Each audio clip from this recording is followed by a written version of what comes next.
कभी सोचा है कि क्यों कुछ चीजें अपने आप कंपन करने लगती हैं जब उनके पास कोई और भी कंपन कर रहा होता है? क्यों कुछ फ्रीक्वेंसीज दूसरों से ज्यादा असर डालती हैं? और क्या ये ब्रह्मांड के भीतर कोई छुपा हुआ संगीत है? आज हम बात करेंगे रेजोनेंस की, एक ऐसा फिनोमिनन जो सिर्फ मशीनों में नहीं बल्कि ब्रह्मांड की गहराई तक फैला हुआ है। रेजोनेंस क्या होता है उसको समझने से पहले हम उसकी टर्म्स को समझेंगे।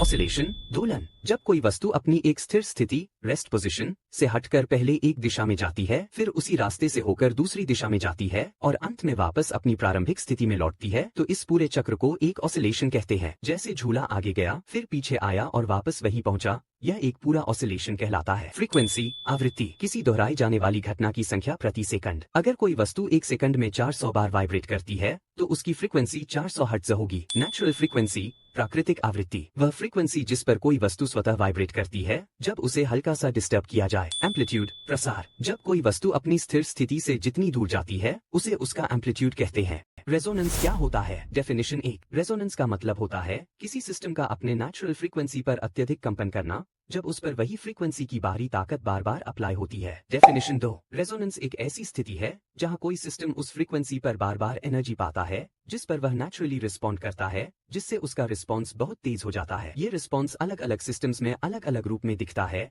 कहीं वाइब्रेशन बढ़ता है, कहीं करंट, कहीं ऑर्बिटल मोशन। रेजोनेंस के कुछ real life examples. Tacoma Narrows bridge collapse. 1940 में एक सस्पेंशन ब्रिज बना टकोमा, यूएसए में। हवा चल रही थी एकदम स्टेडी स्पीड से, लेकिन वो हवा ब्रिज की नेचुरल फ्रीक्वेंसी से मैच कर गई, जिस वजह से पूरा ब्रिज हवा के साथ रेजोनेंस में आ गया और इतनी जोर से हिलने लगा कि वो कोलैप्स हो गया। यहाँ समझने वाली बात यह थी कि यहाँ कोई जोरदार तूफान नहीं था, सिर्फ स्टेडी वाइंड, लेकिन सही फ्रीक्वेंसी होने के कारण रेजोनेंस हुआ और स्ट्रक्चर टूट गया।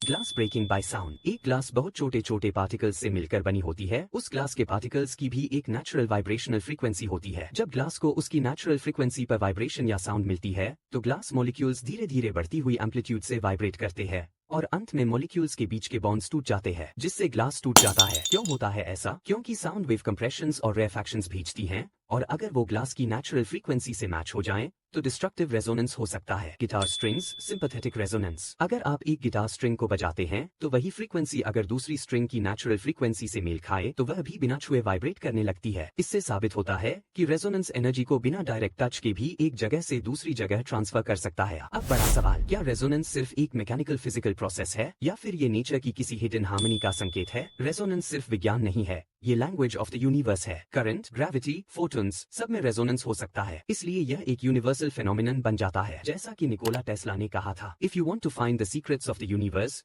Think in terms of energy, frequency and vibration. अगर आप नेचर की सही फ्रीक्वेंसी को समझ पाए तो आप उससे जुड़ सकते हैं। अब समझते हैं रेजोनेंस का exact mechanism. Resonance in nature and universe. Resonance in the earth's crust seismic waves. भूकंप के समय जमीन के अलग अलग हिस्से अलग अलग तरीके से हिलते हैं। हर बिल्डिंग रेजोनेंस के कारण नहीं गिरती, लेकिन अगर किसी बिल्डिंग की नेचुरल फ्रीक्वेंसी जमीन की वाइब्रेशन से मैच हो जाए तो वह रेजोनेंस में आकर बहुत तेजी से वाइब्रेट करती है और कोलैप्स हो सकती है। इसलिए अर्थक्वेक रेजिस्टेंट बिल्डिंग्स को रेजोनेंस से बचाने के लिए स्पेशली डिजाइन किया जाता है। Resonance in the solar system. Jupiter के 3 मून्स आयो, यूरोपा और गैनीमेड 1:2:4 के ऑर्बिटल रेजोनेंस में है। आयो पर हर बार यूरोपा का ग्रेविटेशनल पुल एक हाई फेज में सेम फोर्स के साथ पड़ता है और साथ ही जुपिटर का ग्रेविटेशनल पुल कंटिन्यूअसली लग रहा होता है, जिससे आयो स्ट्रेच और कंप्रेस होता है। इस प्रक्रिया से आयो में हीट जनरेट होती है और वोल्केनिक एक्टिविटी होती है, यानी रेजोनेंस एनर्जी से रियल फिजिकल इफेक्ट पैदा होता है। Music and nature. हर संगीत का सुर एक पर्टिकुलर फ्रीक्वेंसी पर होता है। कुछ फ्रीक्वेंसीज जैसे 432 हर्ट्ज,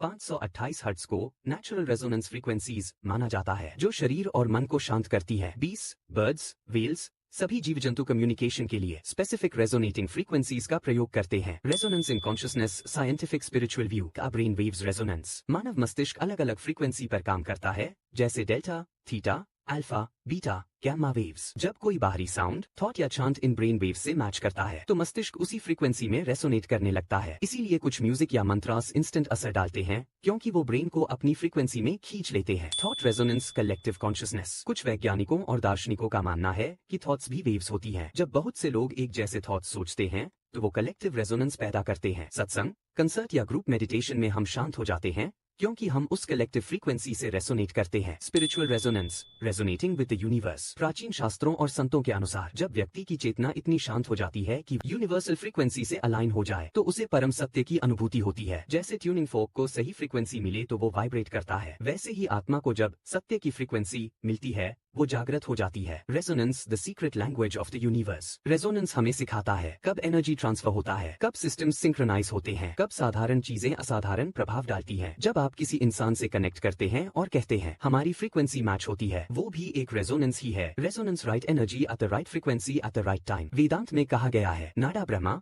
ब्रह्मांड स्वयं एक ध्वनि है, एक रेजोनेंस। यूनिवर्स की शुरुआत कंपन से हुई थी और हम सभी उसी रेजोनेंस के हिस्से हैं।